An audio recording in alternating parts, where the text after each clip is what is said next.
Relaciones internacionales mientras se agudizan algunas problemáticas sociales en el país.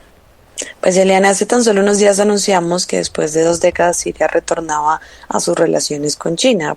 El propósito de Bashar al-Assad pues es buscar aliados que le ayuden a reconstruir el país devastado por la guerra, también por el terremoto que surgió a inicios de este año, mientras que Pekín pues por sus lados sigue consolidando su influencia en Medio Oriente. Este regreso de Siria al escenario internacional ha conectado también con países como Rusia e Irán. Además, pues por supuesto el regreso a la Liga Árabe que se anunció el pasado mes de mayo.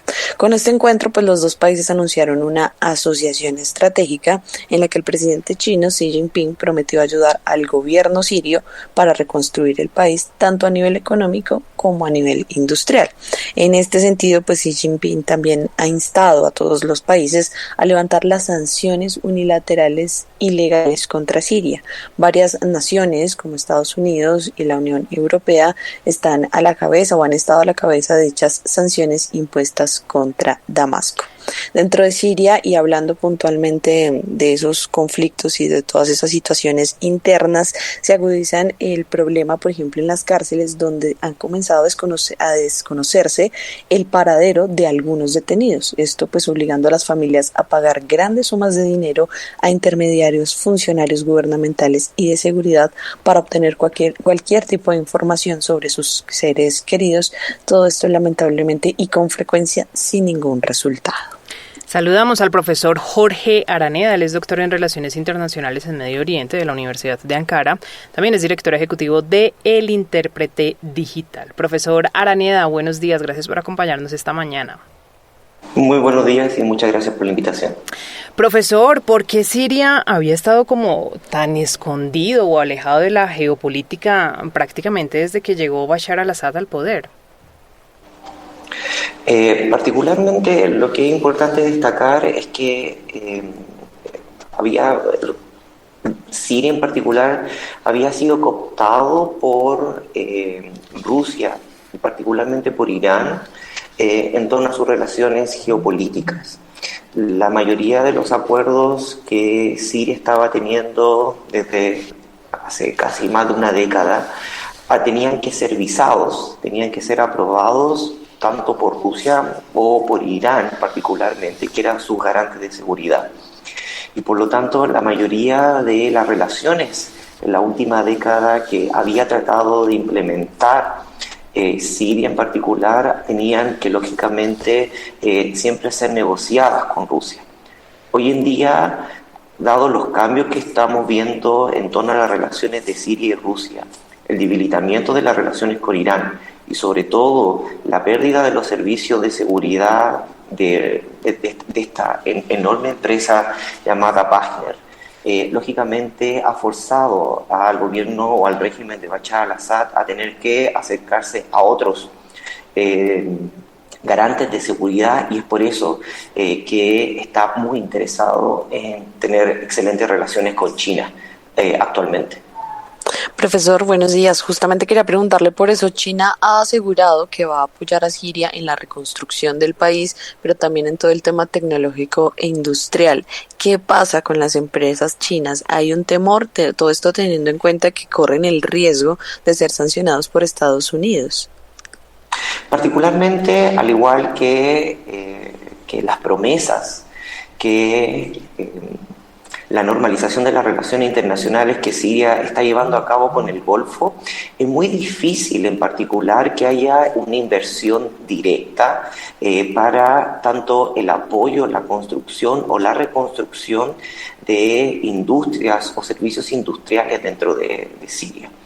En la mayoría de los casos, y como hemos visto en Irak particularmente, en el Líbano y en otros países, lo que se hace es entregar préstamos blandos para que ciertos grupos o conglomerados que están asociados al régimen puedan acceder y sean ellos internamente los que vayan en búsqueda de una reconstrucción o la puesta en marcha hacia una nueva industria siria. Pero es muy difícil que capitales de forma directa vayan a invertir particularmente en Siria. No solamente tanto por el riesgo, sino particular porque lo que se está tratando de mantener es una relación de estrecha subordinación geopolítica en torno a diferentes regímenes, pero también tratando de fortalecer el régimen, no tanto fortalecer la economía.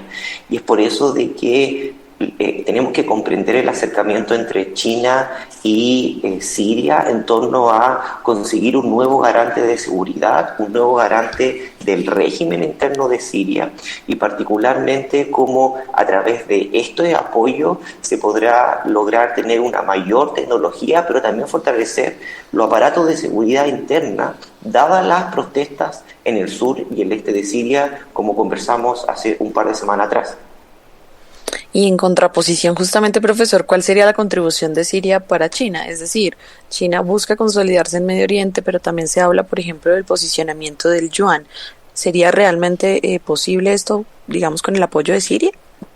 Particularmente lo que busca Siria, y esto es algo como se llama que lo hemos conversado en los radioescuchas, yo imagino que poco a poco se van ir familiarizando un poco más, que tiene que ver con que China se presenta al mundo como una superpotencia, y por lo tanto, como una superpotencia, tiene que estar a cargo, el interés estar a cargo de estar en las mesas de negociación en muchas partes del mundo, sin importar si eso particularmente le entrega o no beneficios directos. Como China se percibe como una superpotencia global, se ve a sí misma como no solamente un nuevo garante de la seguridad, sino como alguien que tiene que estar particularmente en las diferentes esferas, y es por eso que se ha acercado a Irán, se ha acercado al Golfo, se ha acercado a África, se ha acercado al norte de África, que son países árabes, no siempre bajo la idea de tener una retribución económica directa, sino para que estos países los vean particularmente como un país que tiene que estar como no solamente garante de la seguridad, sino como un país que siempre tiene que estar en las mesas de negociaciones multilaterales, pero también bilaterales para el nuevo siglo XXI.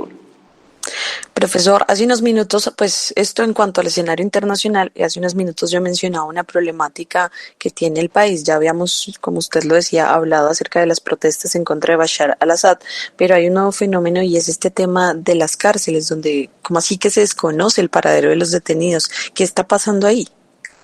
Particularmente este fenómeno no es algo nuevo, lamentablemente. Lleva más, incluso es anterior a lo que tiene que ver con las protestas en el 2011.